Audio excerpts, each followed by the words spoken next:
I mean, Coach Dillon and all the coaches have just been working with just really trying to stay under control and just keep swinging the bat. A lot of times I catch myself taking too many pitches or pitches that I should be swinging at, so just trying to be aggressive but not too aggressive. With the struggles early in the season, man, how did you stay focused and know that good things were going to come? I mean, I didn't feel like I was hitting terrible at the beginning of the year. I just felt like I couldn't really find a hole or anything. And, I mean, the guys were really encouraging. And we got a lot of guys on the team that we can all hit. And a lot of guys have struggled throughout the year. And, just kind of keep going and just kind of know that it's going to come, but it just takes time. And what's the best thing you do just to try to get out of a slump? Just know that, you've had success in the past and that it's in there and that you can, you're here for a reason and the coaches believe that, and that's really just all you can do is just keep pushing. The balls you hit at Kentucky, obviously we weren't there to watch it, but listening, it sounded like they'd have been out just about any park you played at.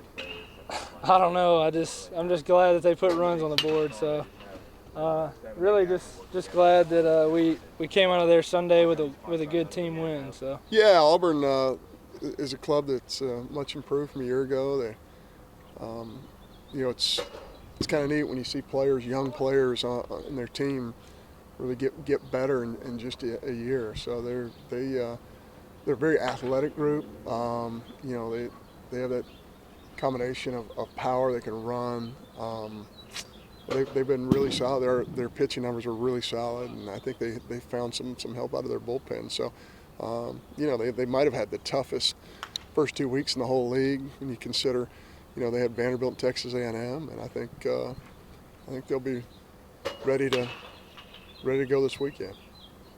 When you look at the standings and the schedule, look back at that 13 team, and there was a similar kind of lull in the schedule, the performance in March, kind of like this season. Do you see any similarities? What similarities can you draw from the two experiences? What's interesting about that is I hear things like that, but we just don't have time to analyze that. We got to get ready for Auburn. To sit here and look at revisionist history and things of that nature and compare it to this club. This club, is a different group. I do think this group is very capable of getting on a roll. These kids do everything that any coach in the country would want them to do. Their preparation is very good. Collectively, this might be the best group of students that I've had in 24 years. It's a great group of kids, and I think they're going to do nothing but get better. We're having to rely on some kids who haven't done it before at different positions on the field, and I think it's going to happen for those kids. Does it happen this weekend, in 2 weeks, in 6 weeks? I do think we're going to be better at the end than we are at the beginning, and I think some things are going to go our way. When you break down Tuesday, just as an example, you start watching the film, you go, okay, here's our 15 hard hits, and out of that, I think we had 7 hits, 6 hits. That's all you can do. Once it leaves a barrel, that's all you can do. So, we're hoping some of those things are going to start going our way. It did at Kentucky, last Sunday, but I thought we had a pretty good offensive game plan, and I thought we hit balls really hard. It's funny, an inch here or inch there, and we're scoring 3 or 4 or 5. But it didn't happen for us. We have a ball on Tuesday that gets into right field, that the guy who's been playing right field for us now all of 3 weeks, that's his history in playing right field.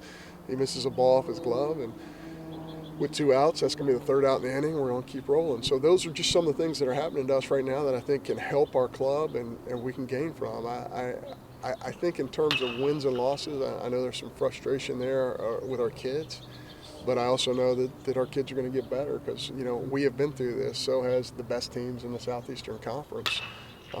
So I have a lot of faith in them, and I think we're going to play our best baseball, sometime during the course of this SEC season. How is Trevor Fitz right now? Yeah, I think Trevor, we didn't take him to Kentucky with us, and I'm hopeful we'll get him back. Again, he's one of those guys who has actually done some things in the past, so you rely on those guys. So hopefully he'll be a factor for us this weekend. We get him out there late in the game, and hopefully he'll be able to contribute. What have you seen from Reed these past 3 weeks? Yeah, Reed's been great. Again, you look at the box score. Somebody's going to pick up a box score on Wednesday morning, and they're going to say, "Boy, Reed didn't have a very good day. He got one hit." Well, man, he almost knocked the second baseman down twice. He hit a ball off a second baseman's chest. He hit a bullet double play. Again, if it's an inch there, now he's 3 for 3, or 3 for 4, whatever it is. And I think he's really been swinging it well. Really proud of the progress he's made, and I think he's going to continue to become one of those elite kind of hitters. How important is this weekend considering, what's happened the first 2 weekends? Well, I guess if we're heading into weekend 1 and I say this isn't very important, or if I say last Tuesday is not very important, or if it's all important. There's not anything that's any less important than anything else because it all matters, and our kids are fully aware of that. I think every team in the Southeastern Conference is aware of that. It would be different if we were a Major League club. We played 162. We don't. We play 56 game schedule, so every single one of these games is critically important, not only for the development of our kids, but for them to feel like things are going to go their way. And, in some cases you have to make your own breaks, and, I think that's something we need to do also. Kind of jumping on that, Reed was talking about they're not really pressing this weekend with what has happened the first 2 weekends. Do you want them to be more loose and relaxed coming in? Oh, you always want your players to be loose and relaxed. They're not going to perform if they're tight and they feel like everything is working against them. So yeah, I want them to be relaxed, and I think they're very capable of. I just think some things have to happen for our players. I think when they hit a ball hard, every once in a while it's got to fall for them. I think when the pitcher makes a great pitch, hopefully he gets the call. It's just such a game of inches, and. But again, if you don't get that call and that strike call, maybe it's because you're not challenging the strike zone enough and you have too many big misses. You don't get that hit, maybe it's because you're not hitting enough balls hard. So that's how you make your breaks in this game, and that's one of the things we need to do. We need to make our own breaks.